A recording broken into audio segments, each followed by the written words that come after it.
Coach by Jason Reynolds.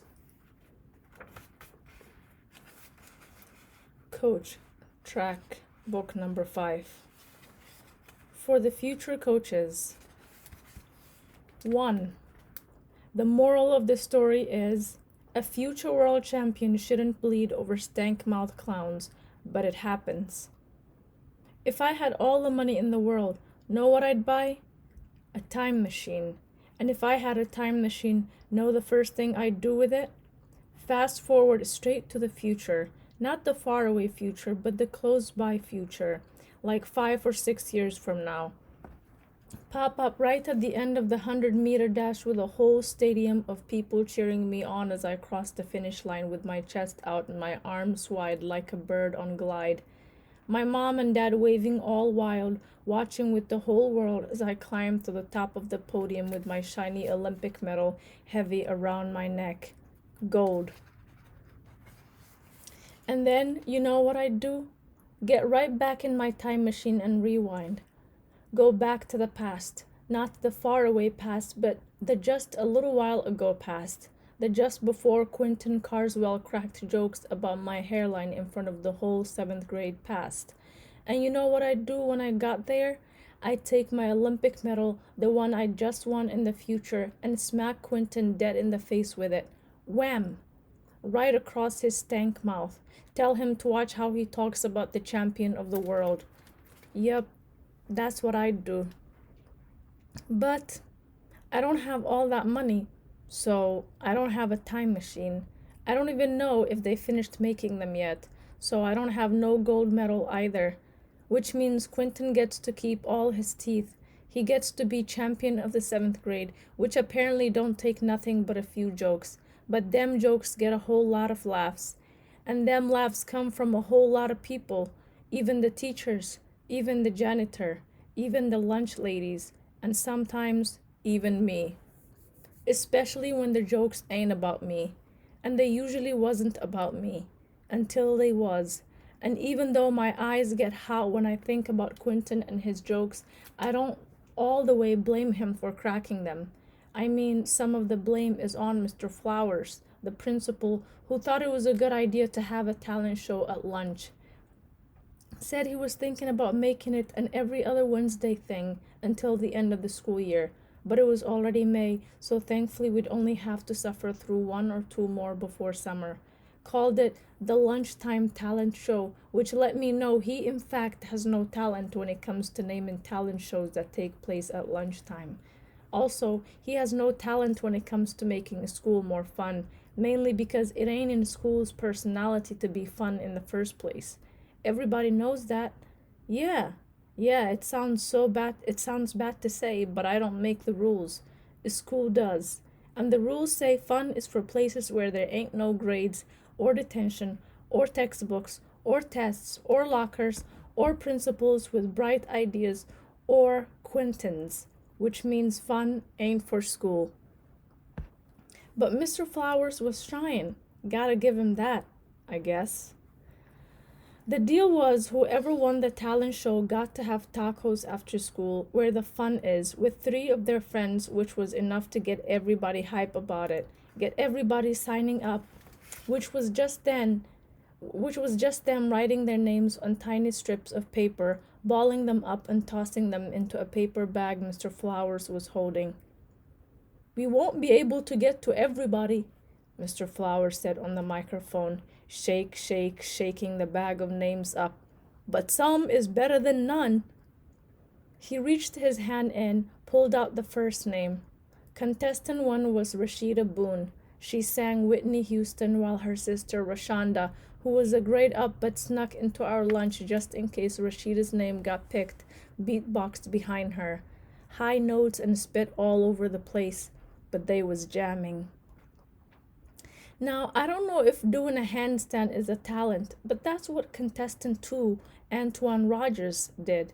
But he ain't handstand like I be handstanding, which usually clocks in at around 2.1 seconds. Nah, Antoine hand stood for a long time. Too long. So long all of us in the audience ran out of claps. And then we booed. And then we ran out of booze too. And maybe because of all that and the fact that all the blood in Antoine's body had to have filled up his whole head, Antoine should have won. I mean, he risked his life for it. Mr. Flowers should have just ended the show right then and there. But nope, there was another contestant eagerly waiting in the wings with a head full of mess, too. Name: Quentin Carswell. Category: snapping with his mouth, not his fingers. I won't lie, Quentin started off pretty good, did impressions of some of the teachers and joked about how most of them looked like cartoon characters in church clothes. He fired at Mr. Jefferson, who ain't no easy teacher to make fun of because he's definitely the coolest one in the school. But Quentin got him too, made Mr. Jefferson's cool seem corny because shouldn't no old person really be cool like that? That's weird, and ain't none of us supposed to really like a teacher. That's even weirder, but not as weird as the laugh I let out. A little too snorty, a little too loud, and that's when Quentin spotted me in the audience and showed his fangs.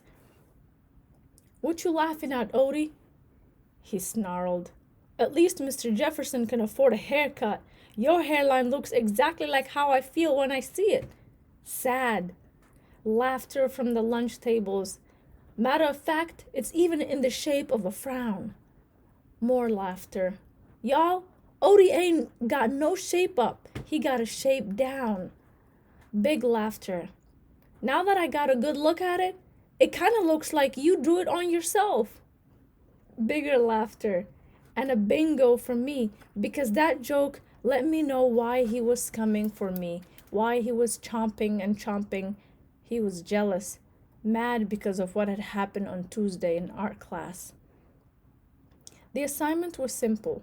Draw something you see in your mind that might actually exist one day. He drew a TV you could hold in your hand and make phone calls on. I thought it looked cool, even though it probably wouldn't happen until the year 2000, when cars are flying and aliens live next door to us. That's when we'll have something like that. But me? I drew what I was always drawing, what I knew the scientists and inventors were working on: a time machine. Some of them looked like closets, some looked like refrigerators, some looked like bathtubs, some even looked like sneakers, especially Jordans, the 1s, 2s, or the new 3s.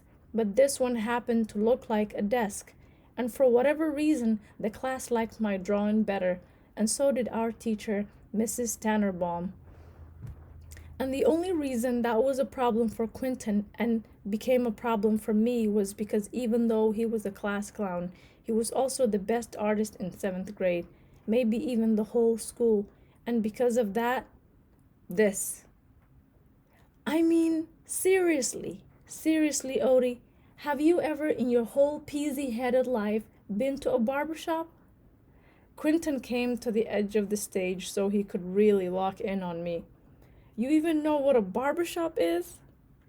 Mr. Flowers, finally realizing things were going south, was making his way back to the stage, but not quick enough to stop Quentin's skill shot.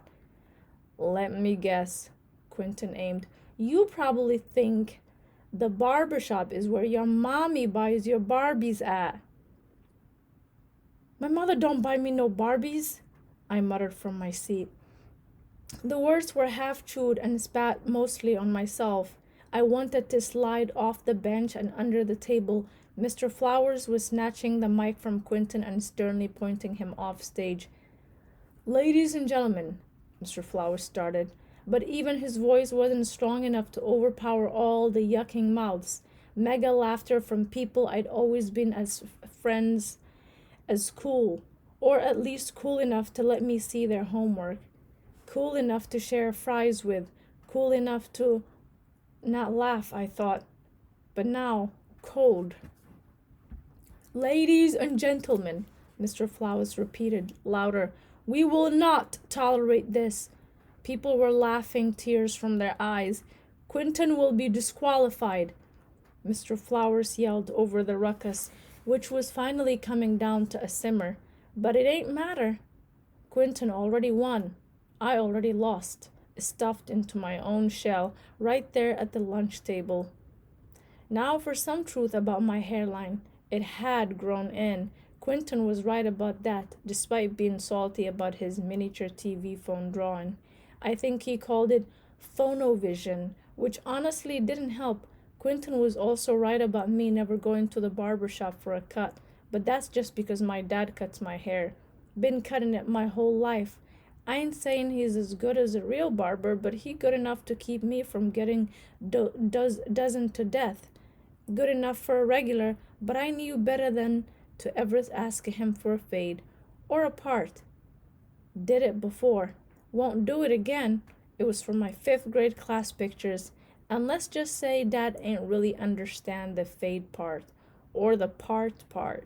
And those pictures, which my mother still framed because according to her everything looks better framed, got me looking like there was a strip of rug with a random rip in it just slapped and glued to the top of my head.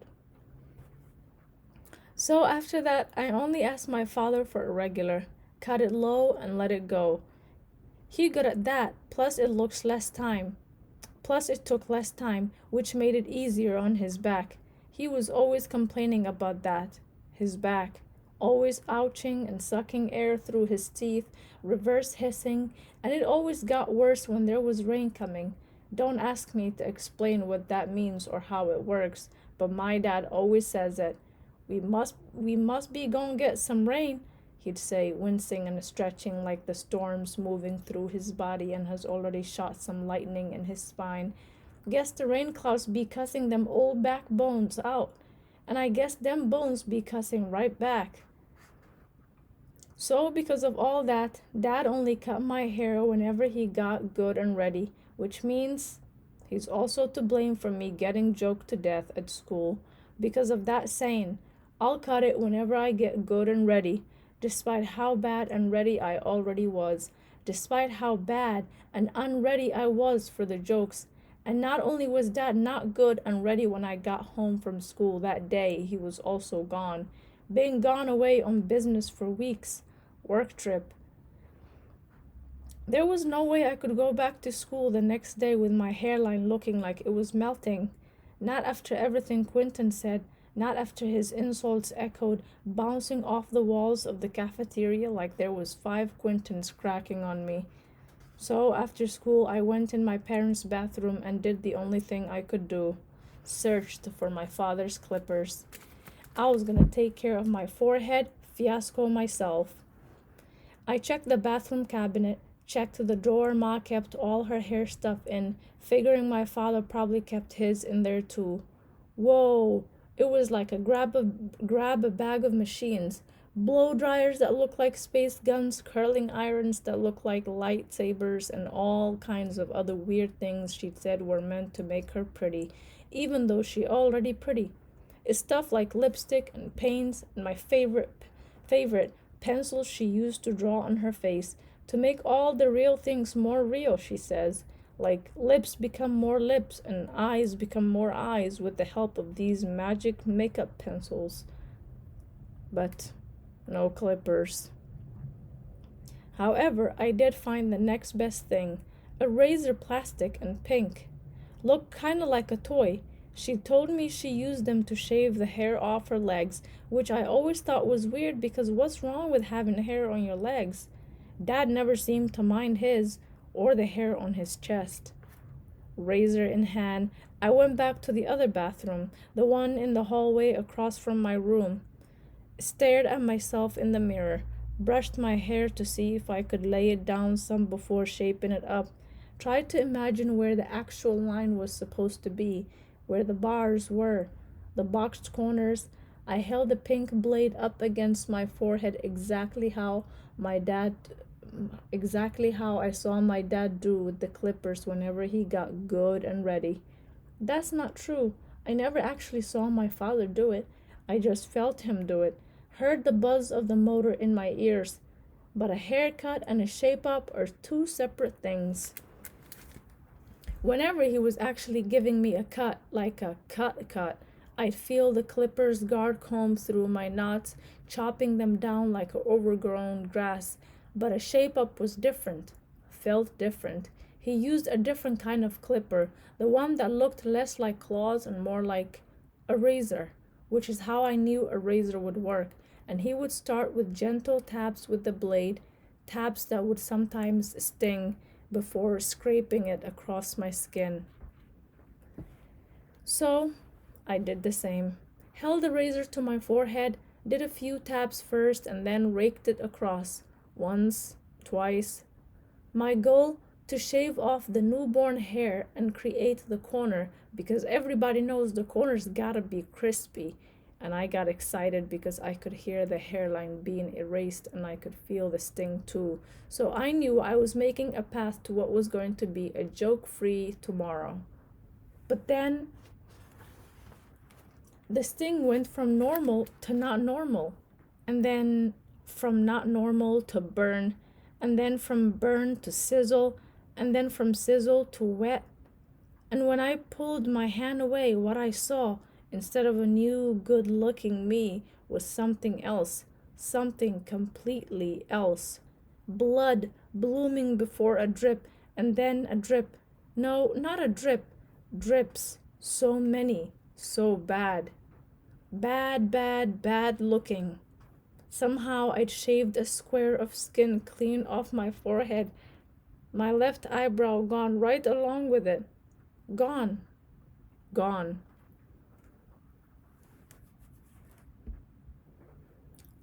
2. The moral of this story is, even a future world champion can't go to the barbershop by himself because his mother's afraid his ears work too well. I dropped the razor. The shock of it all felt like an actual shock, like the worst kind, sent from my eyeballs, down my neck, down my shoulders, stinging my elbows before shooting down to my hands and making my fingers flimsy, making my grip come loose. Electrocuted by my own face, I dropped the razor, dropped it, and in a panic yanked and yanked at the toilet paper roll, wrapping it around my forehead until I mummified it. Then I slapped the mummy mitten over my eye and the piece of raw skin above it. Like covering it would make it all go away. But it didn't, not even close. And soon I bled through it and had to wrap fresh tissue to replace the now wet, red wad. Honestly, as bad as it looked and felt, I wasn't really tripping about the cut. I'd been cut before. I'd busted my tail on the track enough times to know what it is to have knee burns and track rash and scraped elbows, pieces of my brown left in the lane. It was the eyebrow that got me. No, I shook my head. Please, no. Please, please, please, no. I went from whisper to whine, each no and please a prayer that this wasn't happening. I took my hand down, looked at myself straight on. It was happening, tilted my head as if that would help it look better. But it was happening, squinted my eyes as if that would help it look better. It was still happening, raised my brow as if that would help it look better. Dapping blood. It was all happening. Then there was a knock at the door, a jiggle on the handle, but I'd been smart enough to lock it. Odie? My mother called. I ain't even hear her come home. You good in there? She knocked harder. Fine. Might have been the biggest lie I ever lied, because I wasn't fine at all. So far from fine, so I fixed the lies as fast as I lied it. Actually, Ma, you still there? Yeah, I'm here. Amazing how moms know not to leave, not to walk away. It's like a radar for ridiculousness. I unlocked the door, opened it slowly, my hand a human eye patch. What in the world? She stepped into the doorway, looked at me, then over my shoulder, saw the drops of blood in the sink and on the sink, and soaking into the ashy white veins between the square floor tiles, saw the razor. Her face rippled like a disturbed puddle, mine just on the brink of becoming one. Otis Raymond Brody, Jr. What did you do? Ma reached for my hand, peeled it away from my face, exposing my missing skin and brow, the worst peekaboo ever. "Oh, no!" she gasped, shocked mainly by the fresh wound, but her face stopped rippling, so I could tell she was also relieved it wasn't deeper, and like a reflex, she quickly opened the medicine cabinet, grabbed cotton balls and a jug of rubbing alcohol I hated to see coming. "What? How? Why?" She didn't bother me with where and when. Instead, she just kissed her teeth, turned the alcohol bottle down to dab the cotton, then told me to bite hard on the webbiest part of my hand, that gummy pocket between thumb and pointer.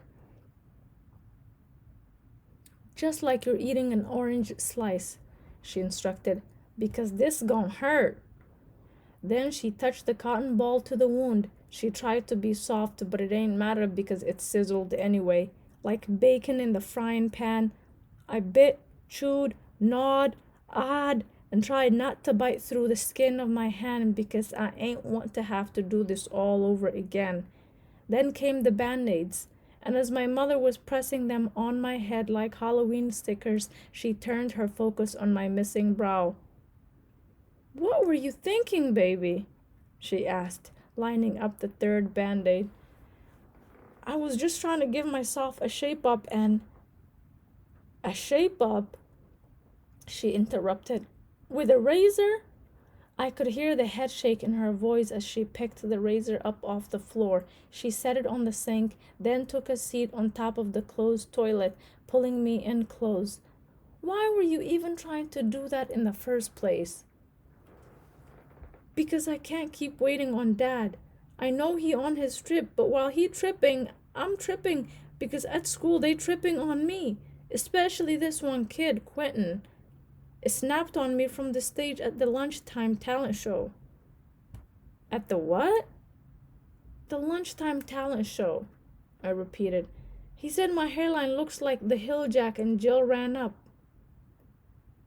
For a split second, the split of a split, I thought I saw my mother's mouth turn up, saw some giggle sprint over her top lip, but then it was gone. She cocked her head. "What'd I tell you?" "I know what you told me, Ma, but Ma, I can't just ignore him when he got a microphone." "Sticks and stones may break your bones, but words can't break your spirit," she said. "Is your spirit broken?" She asked this because she knew the answer and was just trying to remind me to remember myself. Mom tricks. "Nah, my spirit ain't broken." "You sure?" She leaned in closer, got right in my eye to see if she could get a glimpse of my spirit, and if she did, she'd be able to tell it wasn't broken. Bruised, maybe, but not broken. "I'm sure."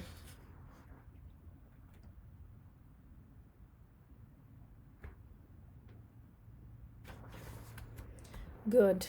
She leaned back, then added, "Well, what should we do about—" Ma Chin pointed to my disappeared brow. "I don't know." I shrugged, wiping leftover streaks of blood from my face. "I mean, you could go to school like this." "I cannot go to school like this," I replied, trying not to put my foot down because foot down putting was for parents. But still, you think somebody like Quentin is all of a sudden gonna take it easy on me? Think he just gonna let this slide? What's his problem with you anyway? He mad because Mrs. Tannerbaum liked my drawing of a school desk time machine and said it might actually be the perfect cover for the 7th grade yearbook. And Quentin thinks he's the best artist in the school. And honestly, he really is a good... One of your time machines is gonna be on the cover of the yearbook? One of my drawings of a time machine might be on the cover. I don't have a real one, but I wish I did. I know, but that's great, Odie. She acted like she forgot what we were doing here, like I wasn't just bleeding and sizzling and freaking out. Ma, I pointed to my eyebrow. Okay, okay, she backed off. Going to school like this is off the table. Got it? So then maybe we add some more band-aids? Cover everything up? Then I'm gonna look like I had brain surgery. What's wrong with brain surgery? Based on your decision making, you might need it. She bounced her eyebrows, both of them, which made the joke worse. Ma, again. I take it back. She kissed the top of my head. How about we... Ma stopped short. Yikes, her mouth, which worried me. What? I searched her eyes like she did mine, but got nothing. We what? Ma pulled me in close again, this time even closer than before, to run her thumb over where my eyebrow used to be and where my other eyebrow still was. She lingered there, closed one eye. I got an idea, but you're not gonna like it. She stood, opened the cabinet again, which, by the way, I always call the secret portal because it's weird that there's a cabinet behind the mirror that everyone calls a medicine cabinet, which makes me always think there once used to be magic potions in there or something, and pulled out a velvet bag, like a potion bag, and in that bag, my father's clippers, both kind.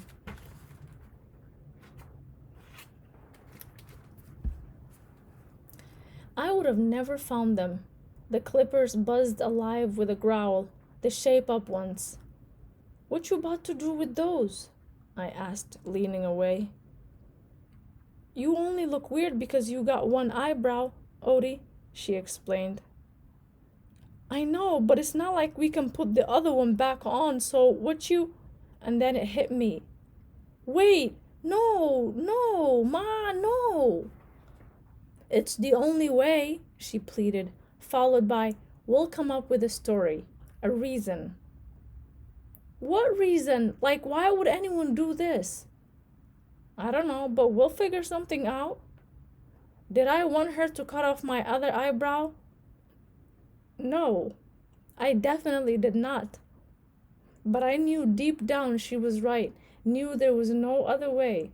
And I also trusted that we'd come up with a good story to explain what was about to happen, what would have already happened by the time everyone saw me at school tomorrow, holding me at joke point until I delivered a good excuse.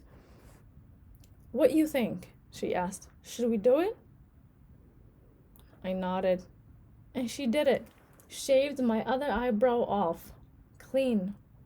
And once it was gone, I realized the original problem was still a problem. A problem. I still had a flicked hairline on top of which now I also had a bald face. So no brows and a hairline that looked chainsawed, doubled the jokes.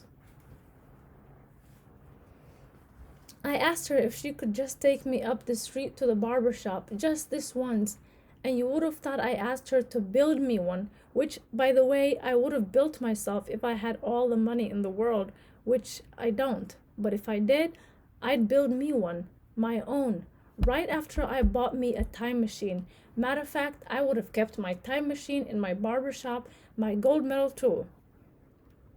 Oh, the cut on your forehead must be deeper than I thought. You must have cut your brain, she snapped. She always said stuff like this when I brought up going to the barber shop. But Ma, I protested. The barber shop was right there, close enough for a strong wind to blow shaved hair through our living room window. And even though no barber could fix my over-the-eye baldness, they could at least fix my hairline. I can't take you down there, she said, more calmly. You know that. When your father gets home, maybe he'll take you, or maybe we'll find a better one, somewhere else. But I'm just not comfortable. What if I just go by myself? I interrupted. You too young. I'm 12, I said, which, by the way, is almost grown. I mean, if you're scared something's gonna happen to me, Remember, I'm the fastest kid in Glass Manor. I know. Future world champion. I know. Ain't nobody catching me. I know that too, she said, but that ain't what scares me. I felt my chest puffing up. Well then, what is it? First of all, yes, your body's fast, your mind don't always move at the same speed. She knocked softly on my head. And second, even though your ears never seem to hear a word I say, something tells me they'll be turned up and tuned in there. And them men be talking grown. And you ain't grown. So Ma looked at me like I was supposed to read her mind. And I did. I read it forward and backward, and what was on it ain't changed. So I sighed and worked up just enough nerve to say the unsayable. Ma, I said, staring at my naked face in the mirror. Uh-huh. She rinsed the sink, using her hand to spread the water around. Just do it. Faucet off, eyes on my reflection. Do it? She needed confirmation. I nodded. Shave it all off. Bald? More confirmation needed. Bald. Now she turned to face me to make sure I was sure. I was sure. Clean? It was happening. It was all happening. Clean.